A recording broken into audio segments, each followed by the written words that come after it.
Hi guys, good morning. Ito na ngayon ang twin typhoon na si Rolly at saka si Ulysses. At saka sikat ng araw ngayon dito, matindi. At saka yan, nakita mo yung dagat. Masyadong kalat, ang daming dumi.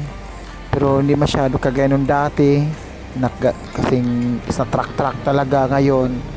Pwede mo na lang walisin. So, matindi yung halos twin typhoon na talaga. Halos magkatabi kasi sila eh. Kaya, yan. So, nakakatakot yung typhoon na yun.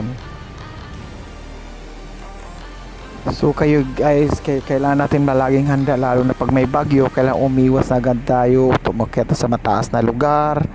Para hindi mangyari sa ating mga nawala ng bahay. Kagaya ng ibang lugar dito sa Marikina, mga ganun. At saka kahit dito naman sa Manila Bay, taas din na ng tubig. Kaya ngayon lang tayo nakapunta dito guys. So kailangan talaga magdasal tayo sa mga bagay-bagay na yan kasi delikado. Kasi di natin alam na mangyari sa atin. Ayan, nakita natin ngayon guys. Tingnan mo ang linis na ngayon ng kalsada. Dahil nawalis na po. Pero yung may mga puno po dyan, nabali po yung mga puno na ilinis na po. Kasi kahapon yung bagyo ng Ulysses na yon, magkasunod talaga sila, halos kambal talaga sila na bagyo, talagang malalakas talaga guys.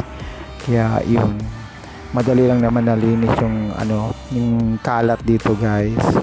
So kailangan lang natin na mag-ingat sa isa't isa.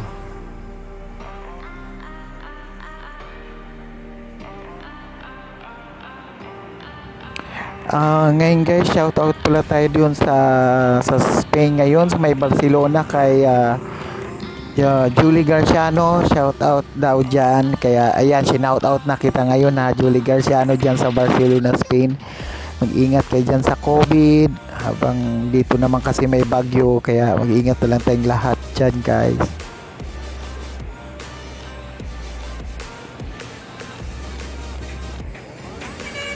So ayan guys, nakita natin mga konting kalat yan. Pwede lang walisin yan guys. Yung kulay pula guys, nakita mo yung dito sa mababa sa right side. Yan yung mga lumutang dun sa dagat. Talagang pinadpad talaga siya ng tubig, hangin at saka waves. So ayan, natanggal siya guys. So ibig sabihin, yan yung barrier dun sa dagat guys, na nilagay dun sa dagat para hindi umano yung mga, para may net siya sa ilalim para yung dumi mas stop lang dun sa malayo. Parang by layer sila, pero lahat sila na pumunta na dyan lahat ngayon.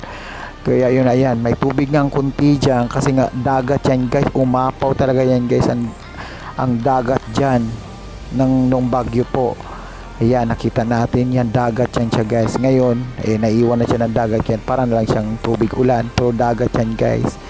So yan, nakita natin nilipad yung mga ano na yan, yung mga ano na yan, mga dumi, mga yung kulay orange. Yan, nakita natin malinaw na guys, blue na naman yung dagat. May kunting black sand pero mawawala din yan guys kasi nga konti lang naman sila. Pwede nga nila patungan yan another ng konti lang na white sand para mag white na white talaga. Pero wala yan guys, white pa rin yung ano dyan. Maganda pa rin Manila Bay, talaga nakaka-amuse.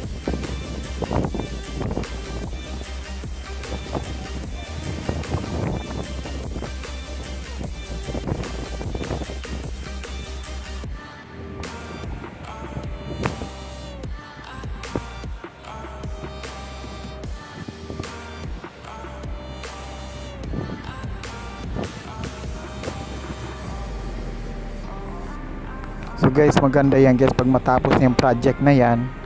Tapos may mga ano na dyan, pwede na mag-swimming. Excited na talaga ako dyan guys. Maganda talaga yung project na yan. Dapat sana ipagpatuloy yan na magiging malinis yung dagat din. Kasi nga, ngayon sa dami ng isda dyan ngayon guys, natutuwa na yung mga isda, halaman, mga ibon. So ang dami na lang makakain ng mga isda ngayon dyan guys. Makita nyo naman sa mga nakaraan, lalo na ngayon mas natuwa yung mga isda dyan guys. Ang ganda.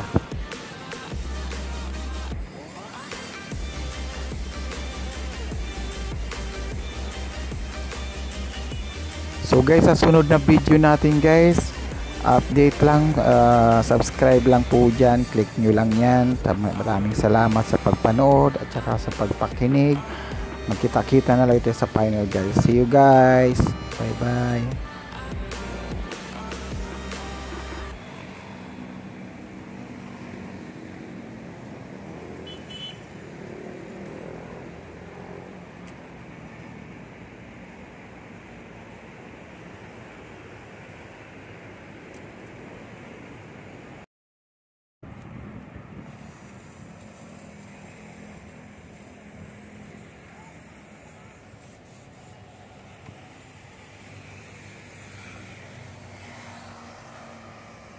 Yan, wala ng ano.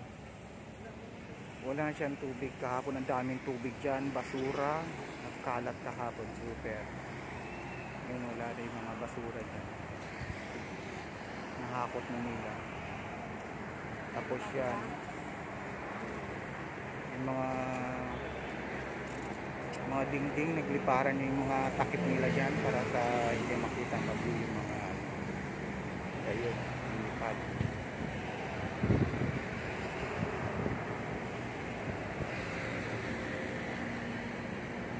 Ayan, ang dagat. Nadumihan yung white sand pero hindi naman masyadong ano.